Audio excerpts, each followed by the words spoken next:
Capítulo 1. El sabor del agua sin mezcla. Caná no era un lugar que apareciera en los mapas importantes. No tenía la historia de Jerusalén, ni la grandeza de Cesarea, ni el peso comercial de Capernaum. Era un pueblo de piedra caliza, enclavado en las colinas de la Baja Galilea, con viñedos en las laderas y canteras en los bordes, con 400 o 500 almas, que se conocían todas entre sí y que sabían, con la precisión implacable de los pueblos pequeños, quién era cada uno y de dónde venía cada cosa. Las casas eran simples y sólidas, muros de piedra sin pulir, que guardaban el fresco en verano y el calor en invierno. Ventanas pequeñas que miraban hacia adentro más que hacia afuera. Una planta baja donde los animales compartían el espacio con las herramientas y las provisiones. Y una planta alta donde la familia dormía apretada contra el frío de las noches galileas. No había espacio para la privacidad. La vida era comunitaria por necesidad arquitectónica. Los olores de la cocina vecina, las voces de los niños en el patio común, el ritmo de los días marcado por el mismo sol que calentaba a todos por igual. Por eso la higuera. En el huerto detrás de la casa, o en el campo al borde del camino, la higuera ofrecía lo que la piedra no podía dar. Sus ramas bajaban casi hasta el suelo, y sus hojas, anchas, densas, superpuestas, creaban una habitación natural que el mundo de afuera no podía penetrar fácilmente. Aislación visual. Una quietud relativa. El único lugar donde un hombre podía estar genuinamente solo en un pueblo donde todos se conocían y nadie dejaba de notar nada. Natanael había hecho de ese espacio el único lugar donde era completamente él. Nadie le habían enseñado a hacerlo. No había un rabino que le hubiera asignado horas de meditación, ni una escuela que le hubiera dado el método. Había llegado solo a esa práctica con la misma lógica sencilla con que llegaba a todo. Si Dios existía y había hablado a través de los profetas, entonces las palabras de los profetas merecían ser leídas directamente, sin que nadie se interpusiera entre el texto y el alma que lo buscaba. Las escuelas de Jerusalén enseñaban de otra manera. Allí los rollos llegaban al estudiante ya procesados, ya interpretados, ya filtrados por generaciones de comentaristas, cuya autoridad se apilaba como capas de sedimento sobre la roca original. El maestro hablaba, y el discípulo escuchaba, y memorizaba, y repetía. La tradición oral, la Mishnah, los comentarios, las disputas entre escuelas, ocupaba tanto espacio en la mente del estudiante que poco quedaba para el contacto directo con el texto. Los grandes rabinos de Judea miraban a los galileos con condescendencia y los llamaban Amha Aretz, pueblo de la tierra, ignorantes religiosos que no conocían la Torá con la profundidad necesaria. Pero lo que los rabinos llamaban ignorancia era, en algunos hombres de Galilea, algo diferente. Era independencia. Era el hábito de leer sin que nadie les dijera qué debían encontrar. Natanael era uno de esos hombres. Había aprendido a leer los escritos hebreos desde niño, en la sinagoga del pueblo, con el cuidado básico que cualquier judío devoto le debía a la palabra. Pero el estudio real, el que importaba, El que movía algo adentro, lo había desarrollado solo, debajo de la higuera, en los años silenciosos de la adultez temprana. Abría los rollos de Isaías y leía despacio. Meditaba en los salmos hasta que las palabras se volvían oración sin que él hubiera decidido orar. Recorría las profecías de Daniel y Miqueas y Zacarías con la concentración del que busca algo específico, un rostro, una promesa, una dirección. Buscaba al que vendría. Hay una manera en que ese contraste entre el agua mezclada y el vino puro lo entiendo desde adentro, no solo desde los libros. Mis padres no eran practicantes. No había en mi casa una religión organizada. No había rituales sabáticos, ni devocionales familiares, ni el lenguaje específico de la fe que uno aprende cuando crece dentro de una comunidad religiosa.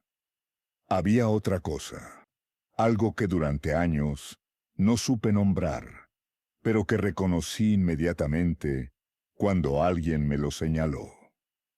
Mis padres amaban de una manera que el mundo no enseña por sí solo.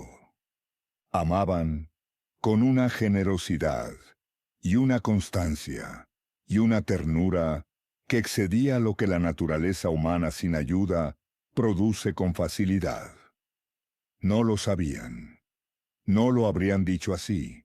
Simplemente amaban, a mi hermano y a mí, el uno al otro, a los que estaban cerca, con una fidelidad que años después entendí que tenía una fuente que ellos mismos no habían identificado del todo. El Espíritu Santo puede trabajar a través de personas que no saben que Él está trabajando.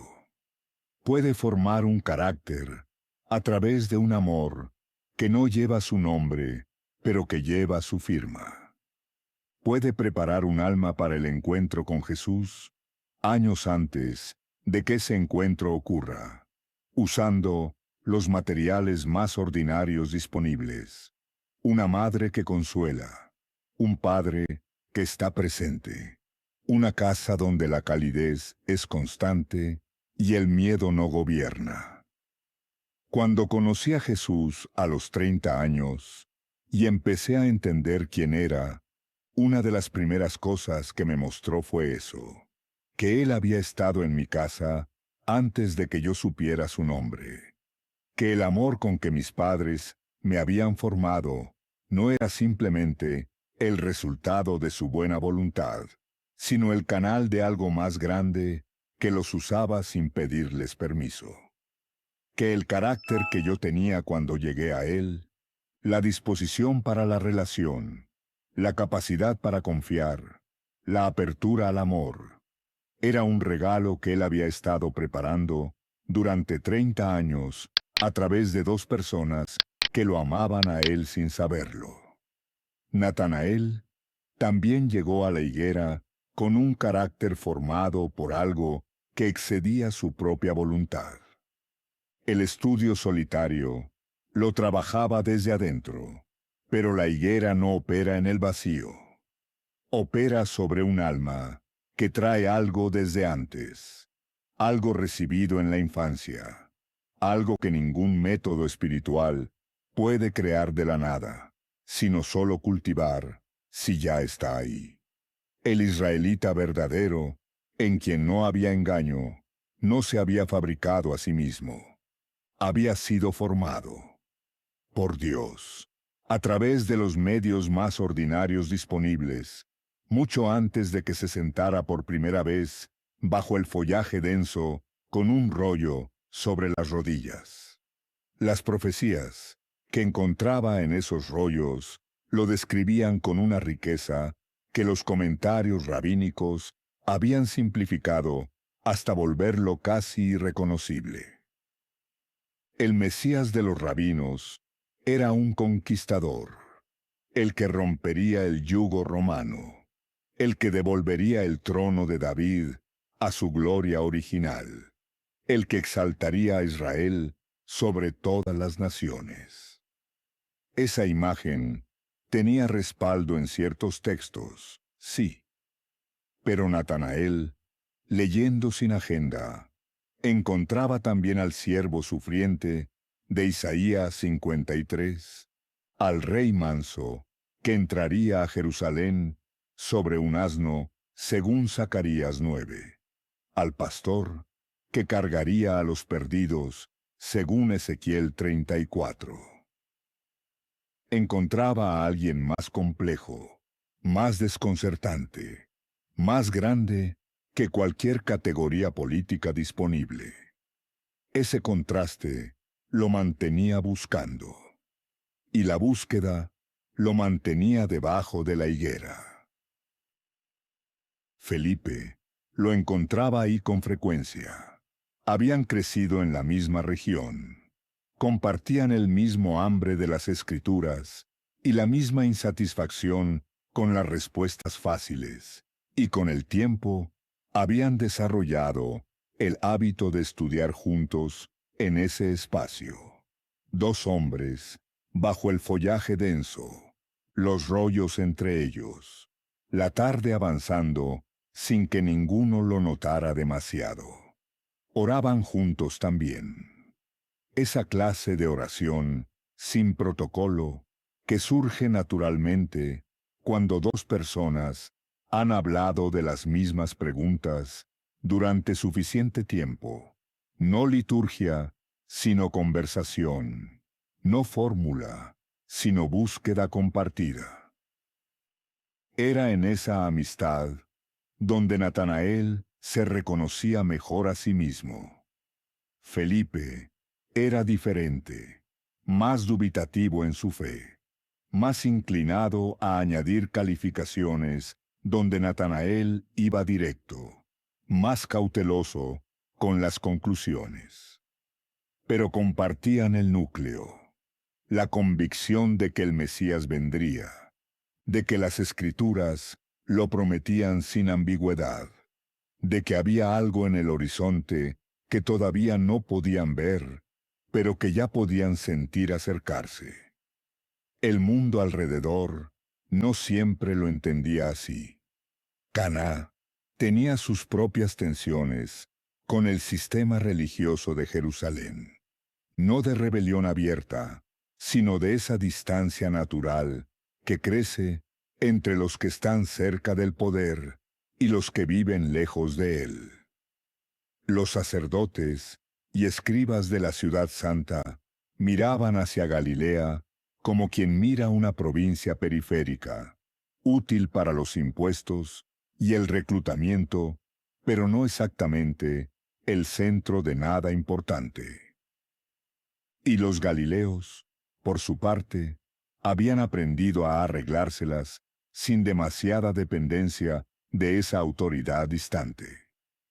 Natanael lo sentía en los huesos. Había algo en el sistema, en las reglas, que se multiplicaban sin que nadie pudiera cumplirlas. En la santidad, que se medía por la cantidad de ceremonias observadas. En el Dios que emergía de todo ese andamiaje institucional como un juez imposible de satisfacer, que no coincidía con el Dios que él encontraba cuando leía solo, en silencio, debajo de la higuera. El Dios de los rollos era diferente. Era el Dios que había buscado a Adán en el jardín preguntando, ¿dónde estás? No el Dios que esperaba ser encontrado, sino el que salía a buscar. Era el Dios que había llamado a Abraham, sin que Abraham hiciera nada primero. Que había hablado a Jacob mientras dormía huyendo de sus propias consecuencias, que había sacado a Israel de Egipto, no porque Israel lo mereciera, sino porque había escuchado el gemido de su pueblo y había bajado a rescatarlo. Era un Dios de iniciativa, un Dios que amaba antes de ser amado. Un Dios cuyo carácter, leído directamente en los textos, sin el filtro de las tradiciones que lo habían ido endureciendo con siglos de interpretación institucional, no se parecía en casi nada al juez imposible de satisfacer que el sistema religioso administraba. Ese sabor, el del agua directa de la fuente, sin mezcla, sin sedimento, era el que Natanael había estado bebiendo durante años bajo la higuera. Y era el sabor que lo mantenía ahí, volviendo día tras día, porque una vez que uno lo conoce, ya no puede conformarse con el agua que llegó filtrada por demasiadas manos. La higuera tenía raíces profundas en su vida, mucho antes de que nadie le dijera que había alguien que lo estaba mirando desde abajo de sus ramas. No era solo un hábito espiritual, era el lugar donde todo lo que había recibido desde antes, el carácter formado por una gracia que no tenía todavía nombre para él, encontraba su forma más consciente y más deliberada. Donde la prehistoria larga del encuentro que se acercaba tomaba la forma de rollos abiertos y preguntas enviadas hacia un cielo que respondía en el idioma de la convicción silenciosa. Debajo de la higuera, Natanael no estaba empezando algo. Estaba llegando al punto de llegada de algo que había comenzado mucho antes de que él lo supiera.